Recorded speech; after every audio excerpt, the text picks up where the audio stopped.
نحمده ونصلی علی رسولہ الکریم بسم اللہ الرحمن الرحیم۔ السلام علیکم ورحمۃ اللہ وبرکاتہ۔ امید ہے آپ سب بخیر و عافیت ہوں گے۔ میرا موضوع آپ سے آج بات کرنے کا کہ ہم اپنے رب کو راضی کس طرح کریں گے، یا دنیا میں اپنے رب کو کس طرح راضی کریں اور آخرت میں اپنے رب کا قرب کس طرح حاصل کریں۔ دیکھیں کہ ہم سب جب 1 سال 1.5 سال یا جب بولنا شروع بچہ کرتا ہے تو والدین پہلی چیز یہ سکھاتے ہیں کہ پڑھو پہلا کلمہ لا الہ الا اللہ محمد رسول اللہ۔ لیکن جس نے کلمہ پڑھا وہ مسلمان ہو گیا۔ لا الہ الا اللہ محمد رسول اللہ، لا نہیں ہے الہی معبود یا عبادت کے لائق، الا اللہ سوائے اللہ کے، محمد رسول اللہ، اللہ تعالیٰ کے رسول ہیں۔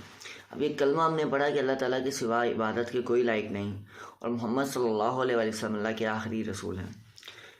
اب یہ کلمہ تو ہم نے پڑھ لیا، ٹھیک ہے، ہم مسلمان ہو گئے، لیکن اب ہم اپنے دلوں میں وہ کس طرح اپنے بٹھائیں کہ ہم نے یہ کلمہ پڑھا ہے تو ہم اس کو فالو بھی کر رہے ہیں یا نہیں کر رہے، اس پہ عمل پیرا بھی ہو رہے ہیں یا نہیں ہو رہے عمل پیرا۔ اب وہ بڑا ایزی سے ایک طریقہ ہے۔ دیکھیے، ہم نے کلمہ پڑھا لا الہ الا اللہ، ہم نے اللہ تعالیٰ سے وعدہ کیا کہ یا اللہ تیرے حکموں کو مانیں گے، ٹھیک ہے، الہی ہے جو الہی ہے، جو معبود ہے، اسی کے ہم نے حکموں کو ماننا ہے۔ محمد رسول اللہ، کہ محمد صلی اللہ صلی اللہ علیہ وسلم اللہ کے آخری رسول ہیں، اور ان کے بتائے ہوئے رستے پر ہم نے چلنا ہے۔ بچہ چھوٹا ہوتا ہے، اسے بتایا جاتا ہے کہ بھائی ہمارا اللہ ایک ہے، نبی آخری حضرت محمد صلی اللہ علیہ وسلم ہے، 1,24,000 انبیاء آئے، ٹھیک ہے، اتنا درجہ آخری نبی کا ہے، ان کے بعد کوئی نبی نہیں آئیں گے۔ اب ہم نے دن میں آپ یہ سوچیں کہ ہم کتنی دفعہ کلمہ پڑھتے ہیں۔ آتا ہے کہ جو شخص دن میں 100 مرتبہ پہلا کلمہ پڑھے، آخرت میں مطلب کہ قیامت میں بروز محشر میں اس کے جو چہرہ ہوگا وہ اس قدر نورانی ہوگا، ایسے جیسے 14ویں کا چاند ہو۔ یہ صرف پہلا کلمہ پڑھنے کی برکات ہے کہ ہم نے صرف یہ اقرار کرنا ہے، یہ کلمہ پڑھنا ہے، اپنی زبان میٹھی کرنی ہے۔ اللہ تعالیٰ دنیا میں بھی چہرے پہ نور عطا فرماتا ہے، آخرت میں بھی تیرے چہرے پہ نور عطا فرمائے گا۔ اب پہلا کلمہ جو حافظ ہوں گے، جن کے دلوں میں قرآن مجید ہوگا، ان کے جو پیرنٹس، جو ان کے والدین ہوں گے، جب قیامت کے روز محشر کا حساب کا دن ہوگا تو ان کے پیرنٹس کے سر پہ ایک تاج ہوگا، اور وہ تاج اس قدر نہ روشنی والا ہوگا کہ یہ سورج کچھ بھی نہیں ہے اس کے سامنے، اس قدر نور ان میں سے ہو رہا ہوگا، اور وہ حافظ 70 آدمیوں کو اپنے ساتھ جنت میں لے کے جا سکتے ہیں جس کے دل میں اللہ تعالیٰ کا قرآن مجید ہے۔ اب دیکھیں کہ قرآن مجید کی بھی حفاظت کا ذمہ میرے اللہ نے خود لیا، اور تورات، انجیل، زبور کوئی بھی اپنی ایسی حالت میں نہیں۔ اب یہ قرآن مجید تو بالکل جیسے آیا ویسے ہمارے تک پہنچ گیا، کیونکہ اس کی حفاظت کا ذمہ اللہ تعالیٰ نے خود لیا۔ میں واپس اپنی بات پہ آتا ہوں کہ اب دیکھیں کہ صرف حفظ کرنا، دن میں کلمہ پڑھنا، فائدے کتنے ہیں۔ 5 وقت نماز، 5 وقت اپنے رب کے حاضری دینی ہے، ٹھیک ہے۔ فجر، جو شخص فجر میں اٹھا، اور اس میں آتا ہے، کتابوں میں آتا ہے کہ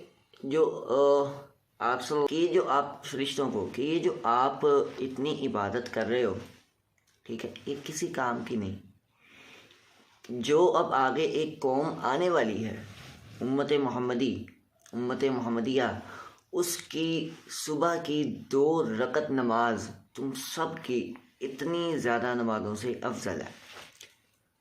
یوں ہی ایک آپ صلی اللہ علیہ وسلم نے بھی فرمایا ایک صحابی کو۔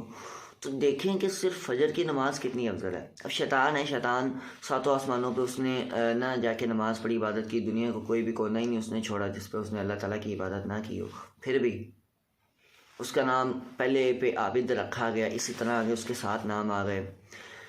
اب جس نے اس قدر عبادت کی ہو، ٹھیک ہے، لیکن صرف اللہ تعالیٰ کے سجدے سے جو اللہ تعالیٰ نے حکم دیا کہ بھائی اسے سجدہ کرو، انکاری ہو گیا ہو، تو اب اسے کتنا بڑا ایک نتیجہ ملا یا اسے نقصان ہوا کہ اب تا قیامت اس پہ لعنت اللہ تعالیٰ کی ہوگی۔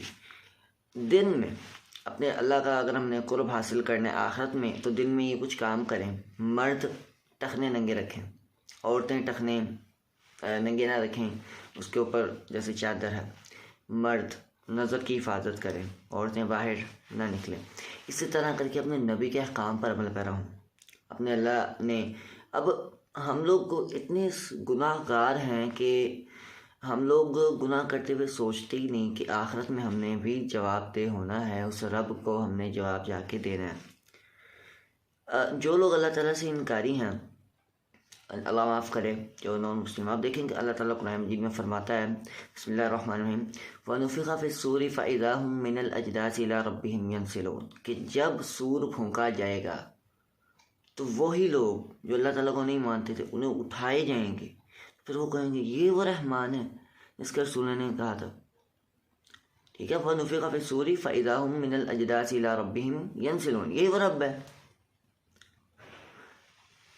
اسی طرح اللہ تعالیٰ فرماتا ہے بہت ساری جگہوں پر، اب کئی لوگ منافق ہوتے ہیں، اوپر سے اللہ والے اندر سے کچھ اور۔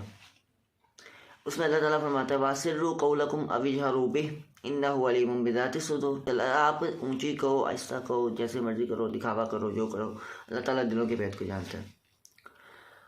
اب جو لوگ جنتی ہوں گے، میں آپ کو جنت کا بتاتا ہوں، جو جنتی ہوں گے، جب جنت میں داخل ہوں گے، اللہ تعالیٰ نے اپنے عرش کو یوں کھولے گا اور فرمائے گا سلام قول من رب الرحیم، اے میرے بندو تمہیں تمہارے رب کا سلام پہنچے گا۔ دیکھو، جس انسان کو رب خود سلام کہہ رہا ہو، دنیا میں تو پتہ نہیں وہ کیا چیز بچ، وہ جنت ہونی ہے۔ تو یہ سب کچھ ہم حاصل کر سکتے ہیں صرف اپنے نبی کے بتائے ہوئے راستے پر عمل پیرا کر کے، اور جو قرآن مجید میں اللہ تعالیٰ نے فرمایا اس پر عمل پیرا کر کے، کہ جوانی ہے تو نظروں کی حفاظت کریں۔ ٹھیک ہے، گرل فرینڈ بوائے فرینڈ والا چکر غلط ہے، نکاح والے چکر میں آئیں۔ ٹھیک ہے، جو نکاح ہمارے رسول نے کہا کہ بھائی نکاح کرو، نکاح پاکیزہ رشتہ ہے۔ پھر آپ بازار میں ہیں، تیسرا کلمہ پڑھیں، اٹھتے بیٹھتے استغفار کریں، 5 وقت اپنے رب کے ہاں حاضر ہوں، 5 وقت اپنے رسول کی سنت، جو جس طرح میں نے پہلے نماز کا بھی ایک ویڈیو بنائی، اور رسول اللہ صلی اللہ علیہ وسلم کی جو سنتیں ہیں اس پہ بھی میں نے ایک ویڈیو بنائی، اور صبح سے لے کے شام تک جو سنتیں جن پہ ہم بڑی میجر ہیں، ٹھیک ہے، اس کے علاوہ سنتے تو بہت ساری ہیں نا، بہت، ہر اسٹیپ پہ کوئی نہ کوئی سنت ہے۔ آپ چل رہے ہو، کوئی پتھر آ گیا ہے، سائڈ پہ کر دیا، آپ کو ثواب مل جائے گا، تو اسی طرح کافی ہیں۔ ان سب پہ عمل پیرا ہوں، اپنے رب کا قرب حاصل کریں، اور دیکھیں کہ جو انسان اپنے رب کے ساتھ رشتہ جوڑ لیتا ہے نا، وہ کبھی بھوکا نہیں مرتا۔ وہ دنیا میں دین کے لیے مشکلات فیس کرتا ہے، اس کے لیے آخرت میں اتنی آسانی، اور جو ادھر آسانی رکھتا ہے کہ اپنے رب کی طرف جاتا ہی نہیں، دین کی طرف آتا ہی نہیں، آخرت میں اتنی مشکلات۔ اور ہم لوگ جو مسلمان ہیں نا، یہ مسلمان بھی، اور مطلب ساری آپ کہہ سکتے ہیں، لالچ کس طرح کا ہے کہ ہم دنیاوی کاموں کو چھوڑ کے اخروی کاموں کو چھوڑ کے دنیاوی کاموں میں لگے ہوتے ہیں۔ تو اب دیکھیں کہ اگر ہم یہ سب کچھ چھوڑ دیں گے، دنیاوی کام مطلب ساتھ رکھیں گے لیکن اخروی بھی رکھیں گے، پھر اللہ تعالیٰ ہمیں نا اپنا قرب حاصل کروائے گا، ہماری روزی میں برکات کرے گا، اور عزت بھی دے گا، سب کچھ کرے گا۔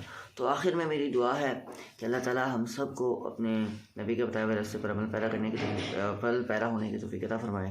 سبحان ربک رب العزت عما یصفون، السلام علیکم ورحمۃ اللہ وبرکاتہ۔